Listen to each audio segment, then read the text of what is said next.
अस्सलामुअलैकुम। उम्मीद करता हूँ आप सब खैरियत से होंगे। इस वीडियो में हम कवर करेंगे 10 क्लास के चैप्टर नंबर 12 को, कोऑर्डिनेशन एंड कंट्रोल बायोलॉजी का। बहुत ही इंपॉर्टेंट चैप्टर है, मुश्किल भी समझा जाता है। इसी वजह से इसे ज़्यादातर जो स्टूडेंट्स हैं वो स्किप कर देते हैं, छोड़ देते हैं। लेकिन इस दफ़ा स्मार्ट सिलेबस भी है और मैंने जो नोट्स बनाए हैं इसके बाद मेरा नहीं ख्याल कोई बच्चा इसको स्किप करेगा। आपने सिंपली इन क्वेश्चंस को याद करना है और यही क्वेश्चन जो है वो बोर्ड में बार बार रिपीट हो रहे हैं। और स्मार्ट सिलेबस के मुताबिक जितने भी सवाल बनते थे हमने इसमें बना दिए। 82 क्वेश्चन है टोटल, जिन्हें हम इस वीडियो में कवर करेंगे।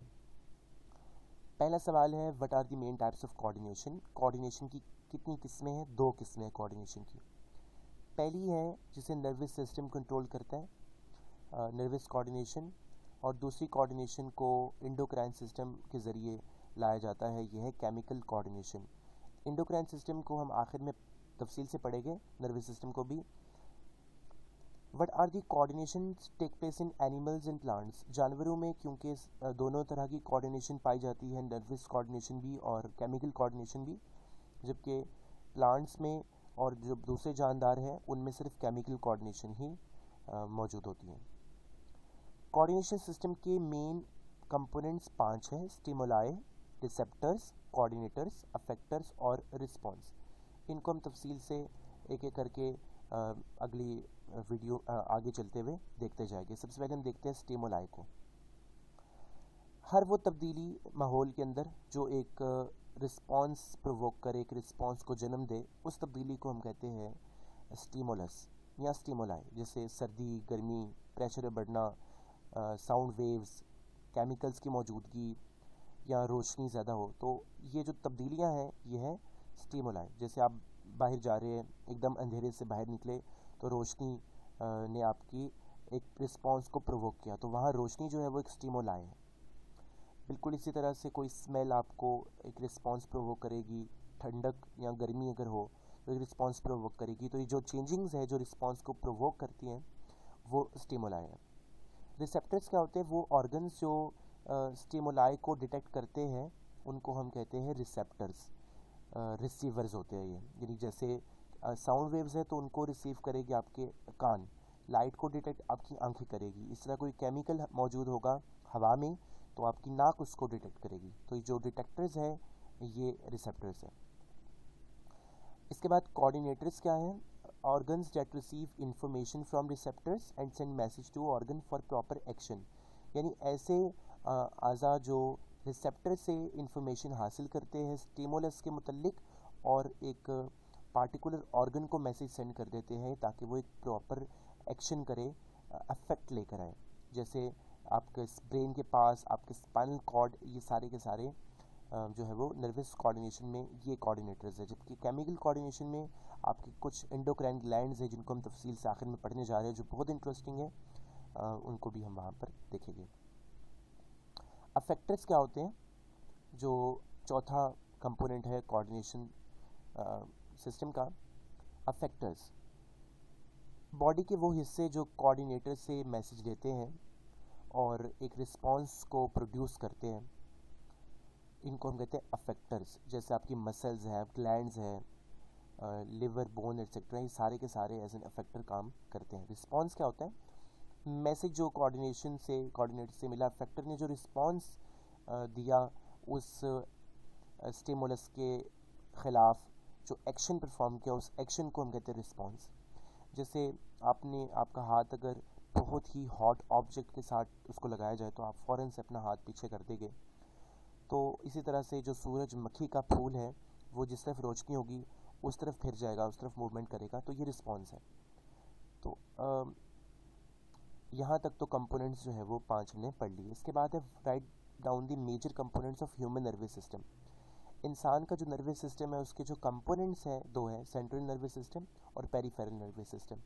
पहले हम सेंट्रल नर्वस सिस्टम पढ़ेंगे, फिर पेरिफेरल नर्वस सिस्टम पढ़ेंगे, लेकिन उससे पहले हम नर्व सेल यानी न्यूरॉन समझ लेते हैं। न्यूरॉन ऐसे सेल्स होते हैं जो कंडक्ट करते हैं नर्व इम्पल्सिस को रिसेप्टर से कोऑर्डिनेटर्स की तरफ और फिर कोऑर्डिनेटर से अफेक्टर्स की तरफ। डेंड्राइट्स इम्पल्सिस को कंडक्ट करते हैं सेल बॉडी की तरफ, जबकि जो एक्सॉन्स हैं वो इम्पल्सिस को कंडक्ट करते हैं away from the cell body. तो ये एक्चुअली डेंड्राइट और एक्सॉन भी नर्व सेल्स ही होते हैं, न्यूरॉन्स होते हैं। इसके बाद है डिफाइन श्वान सेल्स, ऐसे स्पेशल न्यूरोलॉजिकल सेल्स जो एक्सॉन्स पर रेगुलर इंटरवल्स पर मौजूद होते हैं, ये होते हैं श्वान सेल्स। अब हर जगह पर थोड़ी ये न्यूरोलॉजिकल सेल्स मौजूद होंगे, लेकिन जहाँ पर ये न्यूरोलॉजिकल सेल्स मौजूद है, श्वान सेल्स मौजूद है, वहाँ पर ये एक फैटी लेयर को खारिज करेंगे। उस फैटी लेयर को हम कहेंगे माइलिन शीट। तो लेकिन जहाँ पर ये माइलिन नहीं होगी, जो नॉन माइलिनेटेड एरियाज़ होंगे, जहाँ श्वान सेल्स मौजूद नहीं होंगे, जहाँ पर वो फैटी लेयर्स को सिक्रेट नहीं करेगी, यानी माइलिन शीट जहाँ नहीं बनेगी, वो नॉन माइलिनेटेड पॉइंट्स जो है उनको हम कहते हैं nodes of रेनवायर।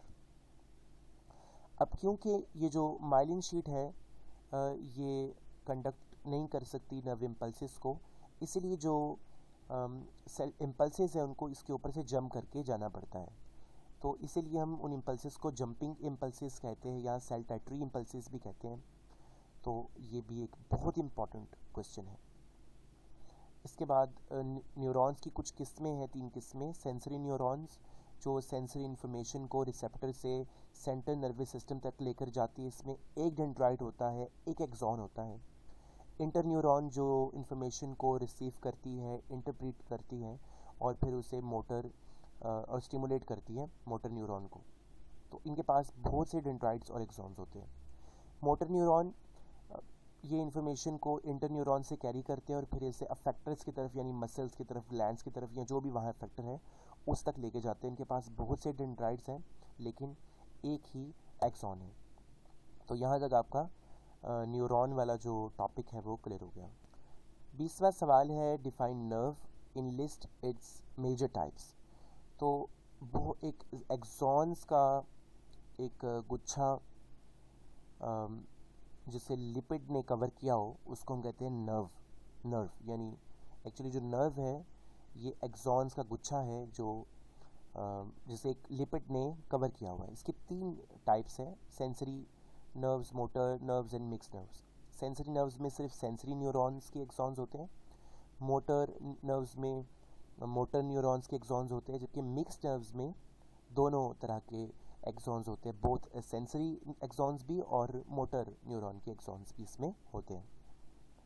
Central nervous system के मेन कंपोनेंट्स 2 हैं, एक है ब्रेन और दूसरा है स्पाइनल कॉर्ड। इसके बाद जो ब्रेन है उसकी 3 लेयर्स ने उसे कवर किया होता है, उसको हम कहते हैं मेनिंग्स। ये ब्रेन को प्रोटेक्ट भी करती है और उसके साथ साथ ब्रेन को न्यूट्रिएंट्स प्रोवाइड करती है, ऑक्सीजन प्रोवाइड करती है ब्रेन टिश्यूज़ को कैपिलरीज के ज़रिए। ये ब्रेन के अंदर एक फ्लूइड भी होता है जो उसके बिल्कुल सेंट्रल कैनाल में, और ये सिर्फ ब्रेन में नहीं बल्कि स्पाइनल कॉर्ड में भी होता है, इसलिए इसको हम कहते हैं सेरिब्रो स्पाइनल फ्लूइड। सेरिब्रो यानी ब्रेन और स्पाइनल यानी स्पाइनल कॉर्ड। तो खैर इसी वजह से जो आपका ब्रेन है ये महफूज होता है और ब्रेन को न्यूरिशमेंट और न्यूट्रिएंट्स और ऑक्सीजन मिलता है। बात करें ब्रेन की तफसील से अगले आने वाले सवालों में, तो ब्रेन के जो मेन पार्ट्स हैं वो 3 हैं, एक है फोर ब्रेन, एक है मिड ब्रेन और third one is hind brain. Fore brain के आगे 3 सब पार्ट्स हैं, थैलेमस, हाइपोथैलेमस और सेरिब्रम, जबकि मिड ब्रेन का आगे कोई भी हिस्सा एलोब्रेट नहीं किया गया आपकी बुक में। हाइंड ब्रेन के आगे 3 हिस्से हैं, मेडोला ऑब्लोंगेटा, सेरिबेलम और पोन्स। ये सवाल अलग अलग से भी पूछा जा सकता है। थैलेमस पर अब हम नोट करेंगे हर एक पर अलग से। फोर ब्रेन ऑब्वियसली हम डिस्कस करेंगे सबसे पहले। तो थैलेमस सेरिब्रम के बिल्कुल नीचे होता है, इसके 2 फंक्शन हैं। पहला फंक्शन है कि ये ब्रेन और स्पाइनल कॉर्ड के दरमियान एज ए रिले सेंटर काम करता है, दोनों को आपस में जोड़े रखता है। इसके सिवा आपकी जो पेन परसेप्शन है उसको कंट्रोल करना और जो कॉन्शियसनेस है यानी आपकी जो होश है इसको भी कंट्रोल करता है थैलेमस। अगर बात करें हाइपोथैलेमस की, तो हाइपोथैलेमस मिड ब्रेन के बिल्कुल नीचे और ऊपर और थैलेमस के नीचे हैं, और ये इंसान में एक बादाम के साइज़ जितना होता है। आपके जो पिट्यूटरी ग्लैंड में जितनी भी सिक्रेशंस हैं सबको ही कंट्रोल कर रहा है। आपका बदला लेने का जो फीलिंग है, दुख की जो फीलिंग है, खुशी की, दर्द की जो फीलिंग है, ये सारी फीलिंग्स हाइपोथैलेमस को ही कंट्रोल करता है। सेरिब्रम की बात करें तो सेरिब्रम फोर ब्रेन का सबसे बड़ा हिस्सा है, और ये भी याद रखेंगे फोर ब्रेन आपके ब्रेन का सबसे बड़ा हिस्सा है। ये आपकी स्केलेटल मसल्स को कंट्रोल करता है, आपकी थिंकिंग को, इंटेलिजेंस को, इमोशंस को, यानी ये आपकी बॉडी का इंटेलिजेंट पार्ट है आपके ब्रेन का, जो आपके इंटेलिजेंस को एक्चुअली और जो भी इंटेलिजेंस से रिलेटिव चीज़ें हैं, थिंकिंग, इमोशंस, जजमेंट एट्सेट्रा, इन सब चीज़ों को ये कंट्रोल करता है सेरिब्रम। अगर बात करें हम इसके बाद चलते हैं हम स्पाइनल कॉर्ड पर ऑल्फैक्टरी बल्ब की बात करते हैं। अभी हम ब्रेन पर ही है, सॉरी, हम ऑल्फैक्टरी बल्ब बाद में बढ़ेंगे स्पाइनल कॉर्ड में। ऑल्फैक्टरी बल्ब होता कि एक्चुअली जो सेरिब्रल हेमिस्फेयर्स है आपकी बॉडी में, उनका जो एंटीरियर पार्ट है उसको हम कहते हैं ऑल्फैक्टरी बल्ब। और ऑल्फैक्टरी बल्ब जो है ये सेंस करता है स्मेल को।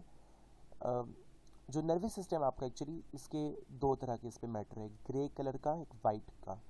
जो ग्रे मैटर है नर्वस सिस्टम का वो कंसिस्ट करता है सेल बॉडीज़ पे और नॉन माइलिनेटेड एक्सॉन्स पे, क्योंकि वहाँ माइलिनेटेड एक्सॉन्स नहीं है तो यानी नॉड्स ऑफ रेनवायर्स है, तो यहाँ पर ये वाइट ग्रे हिस्सा है। जबकि अगर वहाँ माइलिनेटेड एक्सॉन्स हो, नॉड्स ऑफ रेनवायर हो, तो वो हिस्सा है वाइट हिस्सा। ओके, तो ये सारा हिस्सा जो हम पढ़ रहे हैं आगे आने वाले सवाल, ये सारे सेरिब्रम से ही रिलेटेड है। हिपोकैम्पस कहाँ मौजूद है और उसका क्या रोल है? तो हिपोकैम्पस सेरिबैरम की बिल्कुल गहराई में ये मौजूद है, छोटा सा स्ट्रक्चर है, और ये जो नई मेमोरीज आपकी इनकी फॉर्मेशन है ये इसको कंट्रोल करता है हिपोकैम्पस। तो एक्चुअली सेरिब्रम ही है जिसके आगे हम अभी टॉपिक्स पढ़ रहे हैं। सेरिब्रम के डिफरेंट लोब्स हैं, 4 लोब्स को हम डिस्कस करेंगे। पहला है frontal lobe, parietal lobe, occipital और टेम्पोरल। फ्रंटल लोब जो है ये आपके मोटर फंक्शंस को कंट्रोल करता है, आपकी स्केलेटल मसल को, और जो आपकी मूवमेंट्स इन्वॉल्व करती है स्पीच में, स्पीच करते हुए जो आप बात करते हैं, आपकी आंखों की मूवमेंट, आपके बॉडी मूवमेंट, ये सब चीज़ों को कंट्रोल करता है फ्रंटल लोब। पैराइटल लोब जो है वो स्किन के इम्पल्सेस वहाँ से रिसीव करता है। ऑसिपिटल जो विजुअल इंफॉर्मेशन है उसको रिसीव करता है, साथ साथ उसको एनालाइज भी करता है। जबकि जो टेम्पोरल लोब है ये आपकी सुनने की और आपके सूंघने की, जो इससे इसका कंसर्न है टेम्पोरल लोब का। यहाँ पर आपका सेरिब्रम टॉपिक भी ख़त्म हो गया हमारा। इसके बाद है write a short note, mid brain पर शॉर्ट नोट है। तो मिड ब्रेन फोर ब्रेन और हाइंड ब्रेन के दरमियान में है, as the name show mid brain, और ये कंट्रोल करता है आपके ऑडिटरी रिफ्लेक्सेस को, यानी बोलते हैं जिसको, और पॉस्चर को। और ये इंसान में बहुत रिड्यूस्ड है, इतना ज़्यादा एवोल्यूटेड नहीं है। अब ये ब्रेन स्टेम क्या है, ये क्वेश्चन तो कई दफ़ा बोर्ड में आ चुका है। आपका medulla oblongata, pons, mid brain, ये ब्रेन को स्पाइनल कॉर्ड से तीनों चीज़ें मिलाकर कनेक्ट करती हैं। तो हम क्योंकि ये ब्रेन को स्पाइनल कॉर्ड से कनेक्ट करती है, एज अ स्टेम काम कर रही है, और ये तीनों क्योंकि ब्रेन का हिस्सा है इसलिए हम इसे कहते हैं ब्रेन स्टेम। बात करें मेडुला ऑब्लोंगेटा की, जो एक्चुअली हाइंड ब्रेन का हिस्सा है, और यहाँ से हमारा हाइंड ब्रेन शुरू हो रहा है, तो ये कंट्रोल करता है इनवॉलंटरी एक्शंस को, ब्रीथिंग को, हार्ट रेट को, ब्लड प्रेशर को, इसी तरह वॉमिटिंग, कफिंग, स्नीजिंग वगैरह, ये सब चीज़ें इसके कंट्रोल में हैं। पोन्स और सेरिब्रम की बात करें तो ये भी हाइंड ब्रेन के हिस्से हैं। सेरिब्रम मसल मूवमेंट्स को कंट्रोल करता है, जबकि जो पोन्स है वो ब्रीथिंग को कंट्रोल करता है, उसमें ये मेडुला ऑब्लोंगेटा की मदद भी करता है। यहाँ पर आपका ओवरऑल ब्रेन ख़त्म हो गया। इसके बाद है स्पाइनल कॉर्ड, जो आपके सेंट्रल नर्वस सिस्टम का दूसरा इंपॉर्टेंट हिस्सा है। इसके 3 इंपॉर्टेंट फंक्शन है। पहला ये कि ये बॉडी पार्ट्स को ब्रेन के साथ लिंक करता है, दूसरा ये कि एज अ कोऑर्डिनेटर काम करता है, और तीसरा ये कि ये नर्व इम्पल्सेस को ट्रांसमिट करता है डिफरेंट पार्ट्स ऑफ बॉडी से, और फिर उसे ब्रेन तक लेके जाता है, और फिर ब्रेन से डिफरेंट पार्ट्स ऑफ बॉडी में लेकर ये जाता है। तो ये इसका ये मल्टी टास्क करता है ये स्पाइनल कॉर्ड। स्पाइनल कॉर्ड है क्या एक्चुअली? स्पाइनल कॉर्ड नर्व्स का बंडल है, और आपको पता होना चाहिए नर्व्स जो है वो एक्सॉन्स का बंडल है, और एक्सॉन्स जो है वो away from the body message को कन्वे करते हैं। तो spinal cord is a tubular bundle of nerves, और it starts from the brain stem. Brain stem से स्टार्ट होता है और ये लोअर बैक तक जाता है। ये आपका जो स्पाइनल कॉर्ड है इसको प्रोटेक्ट किया हुआ है वर्टिब्रल कॉलम ने। इसके बाद है डॉर्सल रूट और वेंट्रल रूट स्पाइनल कॉर्ड की, ये भी स्पाइनल कॉर्ड के सवाल का हिस्सा ही है। जो डॉर्सल रूट है इसमें सेंसरी एक्सॉन्स हैं और गैंग्लियन है, जबकि जो वेंट्रल रूट्स हैं उसमें एक्सॉन्स है मोटर न्यूरॉन्स के। इसके बाद है स्पाइनल कॉर्ड के स्ट्रक्चर की बात कर लेते हैं। तो स्पाइनल कॉर्ड का जो आउटर रीजन है वो वाइट मैटर से बना हुआ है, जबकि जो सेंट्रल रीजन है वो बटरफ्लाई शेप्ड है। जो सेंट्रल कैनाल को एक्चुअली उसने सराउंड किया हुआ है और वो ग्रे मैटर का बना हुआ है। और आपको ये पता है कि स्पाइनल कॉर्ड मेडुला ऑब्लोंगेटा की कंटिन्यूएशन है और मेडुला ऑब्लोंगेटा स्टेम रूट का ही हिस्सा है। अगर इसकी बात करें स्पाइनल कॉर्ड की लेंथ की तो ये 40 सेंटीमीटर लंबा है, और अगर इसकी विड्थ की बात करें तो तकरीबन आपका जो थंब है उतना ही ये चौड़ा है। इंसान के जो स्पाइनल नर्व्स हैं इंसान में वो 31 पेयर्स मौजूद है, जबकि जो क्रैनियल नर्व्स हैं वो 12, यानी आपके ब्रेन में से 12 जोड़े निकलते हैं नर्व्स के, जबकि स्पाइनल कॉर्ड में से 31 जोड़े निकलते हैं नर्व्स के। इसके बाद यहाँ पर आपका स्पाइनल कॉर्ड ख़त्म हुआ और आगे चलते हैं कुछ शॉर्ट क्वेश्चंस की तरफ। सेंसरी पाथवे जो कंडक्ट करता है इम्पल्सिस को from receptors to central nervous system, और जो मोटर पाथवे है ये कंडक्ट करता है इम्पल्सिस को from central nervous system to effectors. Ganglia क्या है? न्यूरॉन्स का जो एक क्लस्टर जो सेंट्रल नर्वस सिस्टम के बाहर है, इसको हम कहते हैं गैंग्लिया। ओके, इसके बाद हम चलते हैं पेरिफेरल नर्वस सिस्टम पर, जिसके दो मेन कंपोनेंट्स हैं। पहला है एसएनएस और एएनएस, सोमैटिक नर्वस सिस्टम और ऑटोनॉमिक नर्वस सिस्टम। इनमें फ़र्क क्या है? Somatic nervous system voluntary actions को कंट्रोल करता है, कॉन्शियस को कंट्रोल करता है, इसके लिए रिस्पॉन्सिबल है आपके। जबकि ऑटोनॉमिक नर्वस सिस्टम, जिसके बारे में हम बात करेंगे तफसील से अगले सवाल में, ये आपके ऐसे चीज़ों के लिए रिस्पॉन्सिबल है जो कॉन्शियस कंट्रोल में नहीं है, जो इनवॉलेंट्री एक्शंस हैं। तो ये क्वेश्चन बड़ा इंपॉर्टेंट है कि ऑटोनॉमिक नर्वस सिस्टम को फाइट और फ्लाइट भी क्यों कहा जाता है। तो कहते हैं कि sympathetic nervous system prepares body to deal with emergency situations. This is often called the fight और फ्लाइट रिस्पॉन्स, या लड़ो या उड़ जाओ। Because under stress condition it directs pupils accelerate heartbeat, increase breathing rate and inhibit digestion।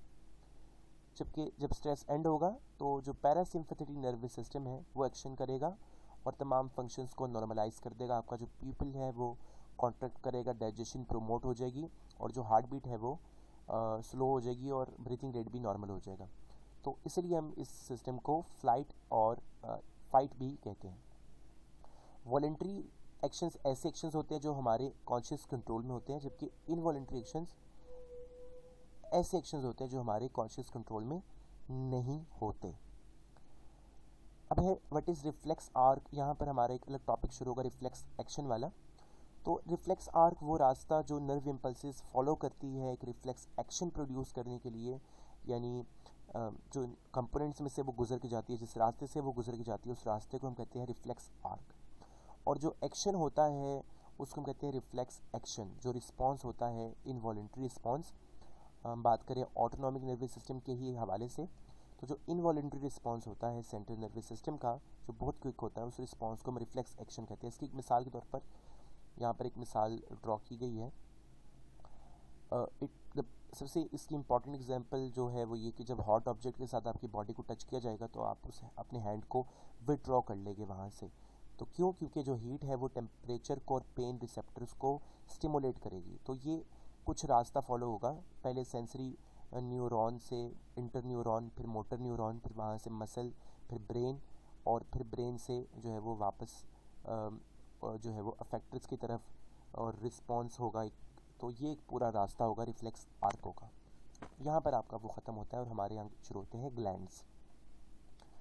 तो exocrine glands और endocrine glands, ऐसे glands जिनमें डक्ट्स है जो सिक्रेशंस को रिलीज़ करते हैं, जैसे आपके डाइजेस्टिव ग्लैंड्स है, आपका जो स्किन ग्लैंड्स है स्वेट को रिलीज़ करते हैं, ये एक्सोक्राइन ग्लैंड्स है। जबकि कुछ इंडोक्राइन ग्लैंड्स हैं जो डक्टलेस है, जो हार्मोन्स को रिलीज़ करते हैं directly into the blood stream, जैसे पिट्यूटरी ग्लैंड, थायराइड ग्लैंड, और हम उन ग्लैंड्स को तफसील से पढ़ेंगे।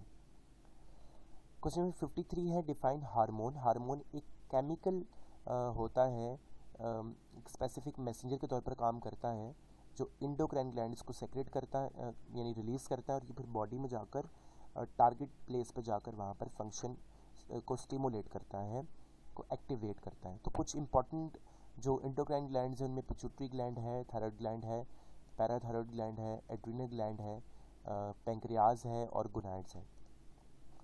तो इस सबको एक एक करके तफसील से हम पढ़ेंगे। सबसे पहले हम बात करेंगे पिट्यूटरी ग्लैंड के दो लोब्स होते हैं, एंटीरियर और पोस्टीरियर, इनको डिस्कस कर लेते हैं। पिट्यूटरी ग्लैंड आपके हाइपोथैलेमस जो आपका ब्रेन का उसके साथ जुड़ा हुआ एक पी शेप्ड ग्लैंड है। इसके दो लोब्स हैं, एंटीरियर लोब और पोस्टीरियर लोब। पहले बात करें अगर एंटीरियर लोब की, तो एंटीरियर लोब के दो हिस्से हैं। एक एंटीरियर लोब दो हार्मोन रिलीज करते हैं, एक सोमाटोट्रोफिन हार्मोन जो आपकी बॉडी की ग्रोथ को कंट्रोल करता है, जबकि जो थायराइड स्टिमुलेटिंग हार्मोन है ये थायराइड ग्लैंड को स्टिमुलेट करता है। तो बात करें सोमाटोट्रोफिन की, इसके फंक्शन की, तो ये आपकी बॉडी को की ग्रोथ को प्रोमोट करता है। अगर किसी में सोमाटोट्रोफिन की प्रोडक्शन ग्रोइंग एज के दौरान ना हो तो उसकी ग्रोथ डिक्रीज हो जाएगी। इस कंडीशन को हम कहेंगे वॉर्फिज्म। अगर ये सोमाटोट्रोफिन हार्मोन ड्यूरिंग एज के दौरान अच्छी तरह से बहुत ज़्यादा ही प्रोड्यूस हो जाए तो एक्सेसिव टॉलनेस और ओवरवेट हो जाएगा, गिगेंटिज्म। तो ये उसी सवाल का हिस्सा है।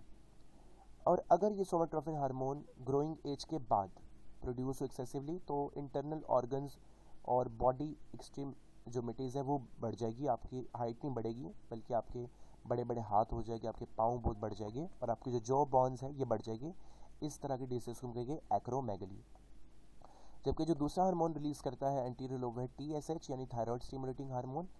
इसका काम है थायराइड ग्लैंड को स्टिमुलेट करना कि वो हार्मोन्स को सिक्रेट करे। तो यहाँ पर हमारा इंटीरियर लोब पिट्यूटरी ग्लैंड का ख़त्म हुआ और पोस्टीरियर लोब शुरू होता है जिसके दो हार्मोन रिलीज हो रहे हैं, एक है ऑक्सीटोसिन, एक है वेसोप्रेसिन। पहले बात करें वेसोप्रेसिन हार्मोन की, जिसको एंटी ड्यूरेटिक हार्मोन भी कहा जाता है। इसका काम ये होता है कि अगर आपकी बॉडी में पानी की मिकदार कम है तो ये कम पानी को ज़्यादा पानी को रीअब्जॉर्ब करता है ताकि आपकी ब्लड में पानी मौजूद रहे। लेकिन अगर आपकी बॉडी में पानी नॉर्मल से ज़्यादा हो तो फिर ये उस वक्त इसकी जो सिक्रेशन है वो नहीं होती। तो इसका एक्चुअल काम ये है कि लो वाटर की अमाउंट में आपकी बॉडी को डिहाइड्रेशन से बचाना। डायबिटीज़ इंसिपिडस क्या होता है, ये इसी बीमारी का हिस्सा है और इसी इस क्वेश्चन का, इसका वेसोप्रेसिन का। तो अगर आपकी body pituitary gland vasopressin hormone को रिलीज़ नहीं कर रही तो क्या होगा, आपकी बॉडी में पहले ही पानी कम है और रीअब्जॉर्प्शन और भी कम होगी, जिसकी वजह से आपकी यूरिन के ज़रिए एक्सेसिव लॉस हो जाएगा वाटर का, क्योंकि रीअब्जॉर्प्शन नहीं होगी। इस कंडीशन को हम कहेंगे डायबिटीज़ इंसिपिडस। आगे चल के हम डायबिटीज़ भी पढ़ेंगे, लेकिन यहाँ पर आपने इसको याद रखने की ये डायबिटीज़ इंसिपिडस है। बात करें ऑक्सीटोसिन हार्मोन के फंक्शंस की, तो ऑक्सीटोसिन हार्मोन जो है वो मदर में during the child birth uterus wall की कंट्रक्शन में उसका काम है, और दूसरा ये कि ब्रेस्ट में से मिल्क की इंजेक्शन भी इसी हार्मोन के ज़रिए होती है। इसके बाद चलते हैं गॉइटर में। तो ये एक बीमारी है जब आपकी डाइट में आयोडीन की कमी होगी तो थायराइड ग्लैंड हार्मोन्स को रिलीज़ नहीं करेगा और इस कंडीशन में जो आपका थायराइड ग्लैंड है वो बढ़ जाएगा। इस बीमारी को हम कहते हैं गॉइटर। और दो तरह की बीमारियां बताई गई हैं, एक है hypothyroidism, hypo means under, thyroidism यानी जो थायरोक्सिन की प्रोडक्शन है अगर वो कम हो तो यह है हाइपोथायरॉयडिज्म, जिसकी वजह से लो प्रोडक्शन होगी एनर्जी की और आपकी जो हार्ट बीट है वो स्लो डाउन हो जाएगी। जबकि अगर बात करें हाइपर थायरॉयडिज्म की, तो हाइपर थायरॉयडिज्म यानी ओवर प्रोडक्शन ऑफ थायरोक्सिन। इस केस में बहुत ज़्यादा एनर्जी प्रोड्यूस होगी, हार्ट बीट बहुत तेज़ हो जाएगी और बहुत ज़्यादा पसीना आना शुरू हो जाएगा, आपके हाथों जो है वो शिवरिंग यानी हिलना कपकपाहट शुरू हो जाएगी आपको। थायरोक्सिन हार्मोन का फंक्शन क्या है एक्चुअली? थायरोक्सिन हार्मोन का फंक्शन ये है कि फूड की ब्रेक डाउन करना और एनर्जी को प्रोड्यूस करना, यानी ग्रोथ ऑफ बॉडी के साथ ही रिस्पॉन्सिबल है। तो अगर जाहिर है इसकी प्रोडक्शन ज़्यादा होगी तो ज़्यादा एनर्जी प्रोड्यूस होगी, और अगर अंडर प्रोडक्शन होगी तो कम एनर्जी प्रोड्यूस होगी। कैल्सिटोनिन हार्मोन भी एक हार्मोन रिलीज़ करता है ये थायराइड ग्लैंड। इसका फंक्शन है कि ये कैल्शियम आयंस को खून में कम करता है और कैल्शियम को ब्लड से बोन्स की तरफ लेकर चलता है ताकि बोन्स में कैल्शियम बढ़े और खून में कम हो। तो ये इसका काम है। क्या आपने नोटिस किया है कभी कि सर्दियों में यहाँ विंटर है, सॉरी समर, हाँ सर, गर्मियों में जो यूरिन है आउटपुट है वो लो होता है। ऐसा क्यों? क्योंकि आपका जो ज़्यादातर वाटर है ब्लड का वो स्वेटिंग के ज़रिए ही रिलीज़ हो जाता है, इसलिए फिर वो ADH वहाँ पर काम करता है अपना और वाटर को रिलीज़ नहीं होने देता in the form of urine, जबकि सर्दियों में ऐसा नहीं होता क्योंकि स्वेटिंग नहीं होती, तो आउटपुट यूरिन का बड़ा अच्छा होता है। पैराथ्रोम हार्मोन का क्या फंक्शन है, ये आपकी बॉडी में कैल्शियम आयन, ब्लड में कैल्शियम आयंस को बढ़ाता है। तो ये कैल्सिटोनिन का बिल्कुल उलट काम कर रहा है, वो ब्लड में कैल्शियम को कम कर रहे हैं और ये कैल्शियम को बढ़ा रहे हैं। टेटनी भी इससे रिलेटेड एक डिसीज़ है। अगर आपकी ब्लड में कैल्शियम लेवल गिर जाए तो एक बीमारी हो सकती है टेटनी, जिससे आपके मसल्स के फंक्शन को बड़ा अच्छा खासा इफेक्ट होता है और वो काम सही तरह से नहीं करते। इसके बाद हमारे पास एड्रिनल ग्लैंड है। एड्रिनल ग्लैंड जो हार्मोन्स रिलीज़ करता है, उसमें एड्रिनल मेडोला जो हार्मोन रिलीज़ करता है और एड्रिनल कॉर्टेक्स यानी आपकी जो किडनी के 2 पार्ट्स हैं वो अलग तरह के हार्मोन्स रिलीज़ करते हैं। बात करें अगर एड्रिनल मेडोला की, तो दे सीक्रेट अ हार्मोन कॉल्ड एफिनेफ्राइन या एड्रेनालाइन, ये हार्मोन रिलीज़ करता है स्ट्रेस कंडीशंस में, और इमरजेंसी हार्मोन भी हम इसको कहते हैं। जबकि जो एड्रिनल कॉर्टेक्स है ये कॉर्टिकोस्टेरॉइड हार्मोन रिलीज़ करता है और ये ऑस्मो रेगुलेशन को मेंटेन करता है, आपकी ब्लड में खून में पानी और नमक की मिकदार को बैलेंस रखता है। एसिड्स ऑफ लिंगरहांस यानी जो आपके पैंक्रियाज है, लबलबा है, ये कौन से हार्मोन्स रिलीज़ करते हैं, तो 2 हार्मोन्स रिलीज़ करते हैं, एक ग्लूकोज और एक ग्लूकोजिन। जो ग्लूकोजिन है और इंसुलिन, ग्लूकोजिन जो है वो आपके ब्लड में ग्लूकोज लेवल को बढ़ाता है, जबकि जो इंसुलिन है वो ग्लूकोज लेवल को कम करता है। डायबिटीज़ मिलेटस, अगर आपको याद हो हमने अभी पढ़ा था डायबिटीज़ इंसिपिडस और यह है डायबिटीज़ मिलेटस। अगर पैंक्रियाज नॉर्मल काम ना कर रहे हो और इंसुलिन को प्रोड्यूस ना कर रहे हो तो ग्लूकोज कंसंट्रेशन बढ़ जाएगी और आपका जो बॉडी वेट है वो गिरना शुरू हो जाएगा, मसल वीक होनी शुरू हो जाएगी, थकावट शुरू हो जाएगी और इस तरह से डायबिटीज़ मिलेटस जन्म लेगी, यानी ग्लूकोज लेवल बहुत ज़्यादा बढ़ जाएगा। इसको चेक करने के लिए एक टेस्ट है BGC test, blood glucose concentration test है, जो ये मेजर करता है कि आपकी ब्लड में ग्लूकोज की अमाउंट कितनी है। और ये याद रखिए कि आपके 100 मिलीलीटर खून के अंदर 80 से 120 मिलीग्राम ही ग्लूकोज होनी चाहिए, इससे ज़्यादा या कम नहीं। इसके बाद आपका शुरू होता है गोनाड्स, जिसमें हम बात करेंगे टेस्टोस्टेरोन हार्मोन की। टेस्टिस जो है मेल में ये हार्मोन्स रिलीज़ करते हैं जो रिस्पॉन्सिबल है मेल सेकेंडरी सेक्स कैरेक्टर्स को डेवलप करने के लिए, जैसे फेस के ऊपर हेयर की ग्रोथ और आपकी जो वॉइस है इसकी कॉर्सनेस यानी सख्ती जो आती है इसमें, ये है टेस्टोस्टेरोन हार्मोन का फंक्शन। जबकि जो एस्ट्रोजन हार्मोन है और प्रोजेस्टेरोन हार्मोन है ये ओवरीज इसको सिक्रेट करती हैं फीमेल में, which is responsible for the development of the female secondary sex characters such as the development of breast. यहाँ पर आपका गोनाड्स भी ख़त्म हुआ और कम्प्लीटली आपका जो टॉपिक था एंडोक्राइन ग्लैंड्स वाला वो भी ख़त्म हो गया। बिल्कुल आखिरी टॉपिक है आपकी बुक का फीडबैक मैकेनिज्म। इस चैप्टर का feedback mechanism means the regulation of the process by the output of the same process, यानी इसी प्रोसेस के आउटपुट से दूसरा प्रोसेस रेगुलेट हो रहा है, तो ये फीडबैक मैकेनिज्म है। अब वहाँ एक प्रोसेस के आउटपुट की वजह से दूसरे प्रोसेस में कमी भी आ सकती है, अगर ऐसा है तो नेगेटिव फीडबैक, और अगर इसके उलट है यानी सेम प्रोसेस के आउटपुट की वजह से उसके प्रोसेस की रेगुलेशन जो है वो बढ़ जाए, रेगुलेशन ना हो बल्कि उसमें इजाफा हो, तो ये होगा पॉजिटिव फीडबैक मैकेनिज्म। कुछ मिसालों के जरिए समझाते हैं। पहले समझें नेगेटिव फीडबैक मैकेनिज्म को। मिसाल के तौर पर when the blood glucose concentration rises, blood glucose level बढ़ गई, पैंक्रियाज ने इंसुलिन को सिक्रेट किया। अब इंसुलिन सिक्रेट करने की वजह से एक चीज़ की वजह से जो ब्लड ग्लूकोज लेवल है वो कम हो जाएगी, तो ये देखिए ये एक नेगेटिव फीडबैक की एग्जांपल है।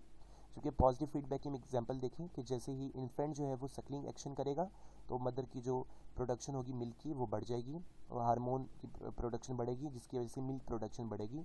जितना ज़्यादा सकलिंग होगी उतना ज़्यादा हार्मोन बढ़ेगा, एक प्रोसेस की वजह से जो आउटपुट की वजह से दूसरा चीज़ भी बढ़ जाएगी, यानी मिल्क प्रोडक्शन भी बढ़ जाएगी। तो इस तरह से ही काम होगा। तो उम्मीद करता हूँ आपको ये वीडियो काफ़ी अच्छी लगी होगी। हमने पूरी कोशिश की कि कम वक्त में पूरा चैप्टर कवर किया जाए, और मैं ये बताता चलूँ कि सारे क्वेश्चन जो है वो मैं डिस्क्रिप्शन बॉक्स में सेंड कर दूँगा, ये कमेंट सेक्शन में, ताकि आप वहाँ से इसको कॉपी कर सकें। और कोई भी क्वेश्चन हो आप कमेंट बॉक्स में जाए पूछें। एक और चीज़, अगर आपने अभी तक सब्सक्राइब नहीं किया तो प्लीज़ सब्सक्राइब करें। पहले ये नोट्स बनाने में काफ़ी टाइम लगा, फिर इसको आप तक पहुँचाने में काफ़ी टाइम लगा, अच्छी तरह से पहुँचाने की कोशिश की गई है, और कोशिश की गई है कि आप इससे भरपूर फ़ायदा उठाएं, अपने दोस्तों के साथ इसको शेयर करें, लाइक करें, मेरी हौसला अफजाई करे। Thank you very much.